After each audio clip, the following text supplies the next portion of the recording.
Okay, guys, we're back on the triple build. Now we're starting with the bodies and everything that goes along with them, which is really interesting. If you've never built one of these kits, or even if you have. Now, one really nice thing about this NPC kit is that it brings a really well detailed interior front compartment, or frunk as they are called now. I really hate that term. So we're looking at the test shot style build. And I've already installed all the parts, but I just want to go over them with you so you can see exactly how much detail they did put into this. May not always be accurately depicted, but they did put a lot into it. If we're looking at step 12, these are all of the parts that have to go into the front compartment. But you have your entire heater panel assembly, uh, the front firewall of the car, if you want to call it a firewall with the engine in the back. Then you have a two-piece master cylinder and brake booster assembly. You have your air conditioning receiver dryer there, which they call a condenser, which is wrong. Washer bottle, your jack, your overflow bottle, all of these parts which serve a Greeble-like effect of just filling in all of the empty spaces in the front storage compartment and look really good when they're together. Especially in this test shot build where you can see really how everything just kind of stands out there. So it really does look good. The one place where they did screw up was in the headlight assembly. If you're familiar with the Fiero, you know that despite what they show here where they're having you attach the headlights to the hood in the closed position, the Fiero's headlights were never attached to the hood. They actually sit in the recesses in the front storage area. And all they do is push up on the doors when they open. So I tried installing it the way they said by attaching it to the bottom of the hood, which really doesn't work because once you do that, if you try and close the hood, it's going to leave you with a little bit of a gap there. But I did find that if you install them the way they're supposed to be installed, I'll give you a little demonstration right here, where they are supposed to be installed here in the body. You do this, they line up perfectly with the area here where they're supposed to sit, and they don't block the hood at all. So I've got a feeling that this bit of installation instruction is incorrect, as it should have been placed here, and you should have been told to install the headlights here instead of on the hood, as here they'll sit in their correct position on the real car, and you'll be able to open and close the hood easily. At least I think so far. I haven't tried that yet. But I'm going to go ahead and get these prepped and ready and install them, and then we'll find out. Alright, we're just doing a quick dry fit of the body because I wanted to make sure everything lined up properly before I put the headlights on the body. And you can see, if you look in here, there is really a lot of detail in here. Even building it bone stock out of the box, you can see how much they managed to cram in here with your radiator assembly, your reservoirs, spare tire, the heater box area with all the greebles that are on there, your jack. Wow, this painted up and detailed completely would be amazing to look at. So we're gonna get on that because now it makes me want to just do the other two cars even more, so I can see what it looks like completely painted and detailed out. Okay guys, and here we have the finished result. You can see the headlights are installed on the body, not on the hood, and that still gives us plenty of clearance to install the hood without any gaps. In the real car, this is exactly how the headlights are mounted. and they tuck down into their respective buckets on each side.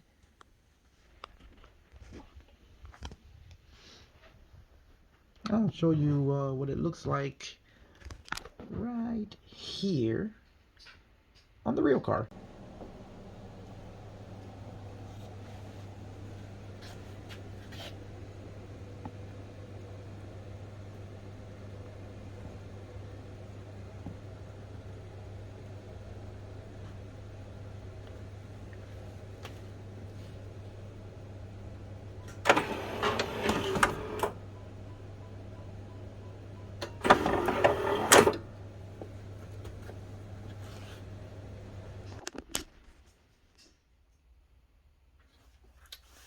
Okay, guys, we're gonna talk to you today about glass, specifically the car glass. I'm working on Fiero Gray right now, as you can see, and we're installing all the glass. If you saw my last video on clear glue, you'll see that I'm using the Testors Clear Cement or the Bob Smith Super Gold Plus to attach the glass on the car. But one thing I wanted to show you guys was that the glass, you gotta remember this kit is 30 years old. These parts have been sitting in a box, at least for Fiero Gray here. An open box. And some of the parts did not fare so well. The glass being one of them. And I'm just going to show you how I clean the glass up and polish it out. And so that you guys can see if you want to try and bring back some of your glass to life. Now, this one I've already done. I know it's kind of hard to see because, you know, it is glass. And if you could see it, that's kind of defeats the purpose. But this one I've done half the glass with the polishing method I use, and the other half has not been done. So, but this rear glass wasn't so bad. So I'm going to show you on the front glass. As you can see, this glass is a mess. I don't even know if I'll be able to save this one. But I'm going to show you what I do in order to try and bring this glass back to life. So first thing I'm going to do is go give it a good wash. Okay, now we've got it after our wash. You can see that there's still a... Well, I hope you can see that. It's kind of hard with glass to do this kind of video, but I'm going to try. There's still quite a few marks in the glass. See if we got... Yeah, there we go. You can see it in the reflection there. There's a lot of stuff still in this glass. So, what I'm going to show you is that I use my Tamiya polishing compounds. And I try to do this first. I know you can sand this down to a bit to try and clean it up a little more, but I like to try the compounds first so I can do as little damage to the clear parts of the glass as possible. So what we're going to do is we're going to start with our coarse compound. I really love these Tamiya compounds. Then we're going to move on to our fine and then our finish compound. And I really love this compound. This stuff works fantastic. I use it with my rotary Keshi tool. Low speed rotary buffer, which works really well for these type of applications because it won't heat it doesn't spin fast enough to really heat or damage the plastic. But it does do a great job at polishing. So the first thing we're going to do half the glass. And the first thing we're going to do is apply some of our compound on one side. Then we're going to get the right buffing pad because you do have 3 different types. You have a fine pad, which is this one.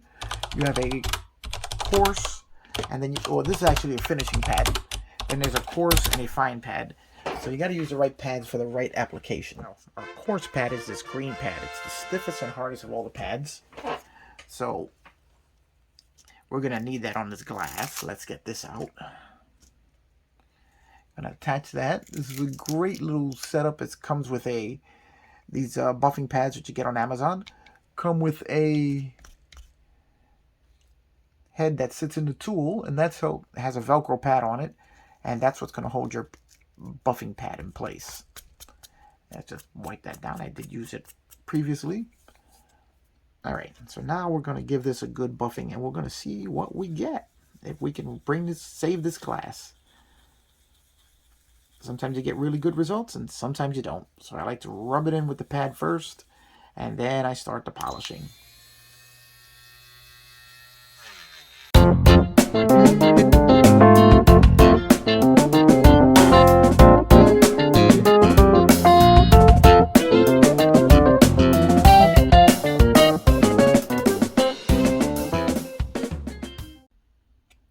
Okay, you can see the first application, it's really brought quite a bit of a shine back to the glass. So now we're going to move on to the second application, and these marks appear to be on the other side. It does have some tire burn on it. So don't know if we'll be able to save this piece of glass, but we're going to keep trying, just so at least you guys can see the process. So now we're going to move on to our fine compound.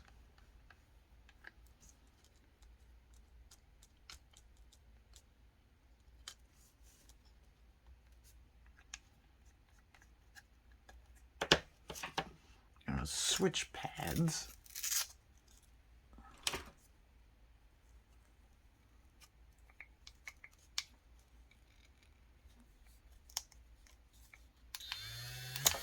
Whoa!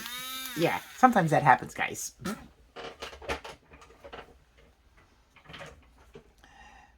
This is a well-used pad, and the Velcro doesn't have quite a grip on it the way it used to. Okay, this tool has 3 speeds. We're only going to use the first speed. Okay, now we're going to go at it here, and we're going to do some more polishing.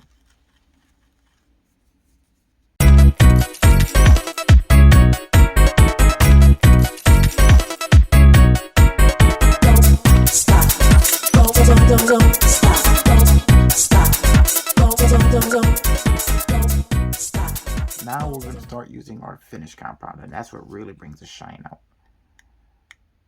But not only are we looking for a good shine, we're also, we haven't opened up this tube yet. Let's use our other tube.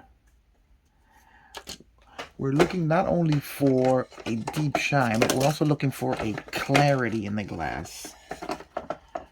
Where is my other, oh, here it is. We want the glass to be as clear as it is shiny. So that is what we're looking to bring out. This is my well-used one. Same process I use when I paint. There we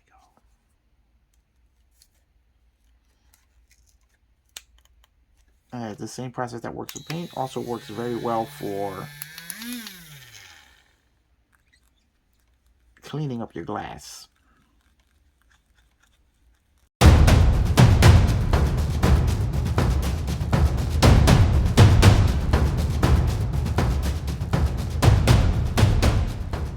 Okay, guys.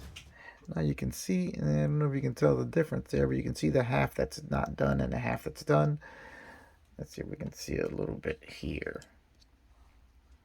Yeah, it's kind of hard to show with the glass, but it does bring this nice deep shine out of the glass. And this is only doing one half of the glass, and not even both sides, just one side.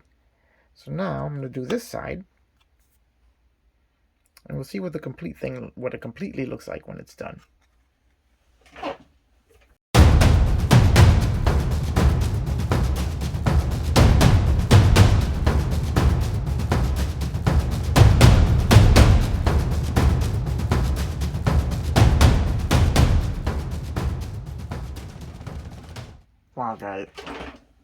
Wow, guys, even without completing the complete treatment, you can see how much clearer the glass is. And those marks that were in the glass, I don't know if it was tire burn or if it was old glue that was on this windshield, but you can see that it's all gone now. All of the little tiny scratches that were in the glass are gone now. Let's see, let's just wipe that down so we can give you guys. And you can see the difference in the shine. Let me just clean off the rest of this so we can give you guys a real honest look at this. There we go. You can see the difference in the glass from one side to the other. So this glass is salvageable, and I will be able to use it on this project. There we go. With a little effort, little polishing, little time, and this will come out great. All right, I'm going to finish this glass off, and I'll be back with the finished product. Okay, guys, this is the result of the glass. I figure I'd bring it here where I could show you guys a little bit better. All of the polishing of the glass has pretty much removed all the imperfections that were in it from its years of storage. And you can see how crystal clear it is now. Better than when new.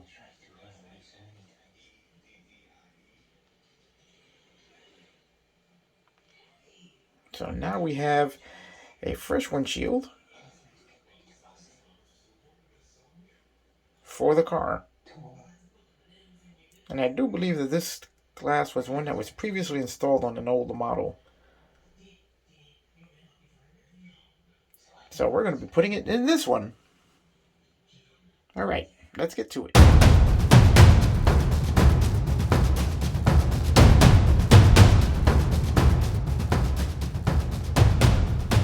All right, guys. I think that's going to do it for the beginning of the chassis work. As you can see, the glass is installed, and you can see how crystal clear it is now. Sunroof is installed, all the side windows, the rear glass is in there. But I am really happy with the way the front glass came out. I didn't know if I'd be able to save that, but as you can see, the polishing did work. We also have our headlights installed, our whole front end done. The chassis is the body is almost complete with all of its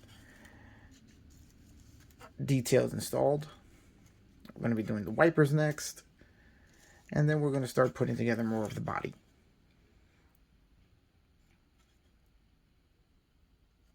Until we get every component on the body that's supposed to be there before we start mating all of the sub-assemblies together. And then we're going to move on to Fiero Red and Fiero Blue, who still need a coat of paint. The weather hasn't been cooperating, so it's been too wet to paint lately. But hopefully that's all going to pass soon, and I can start putting some color on these guys. Alright guys, that's it for our first step into the chassis.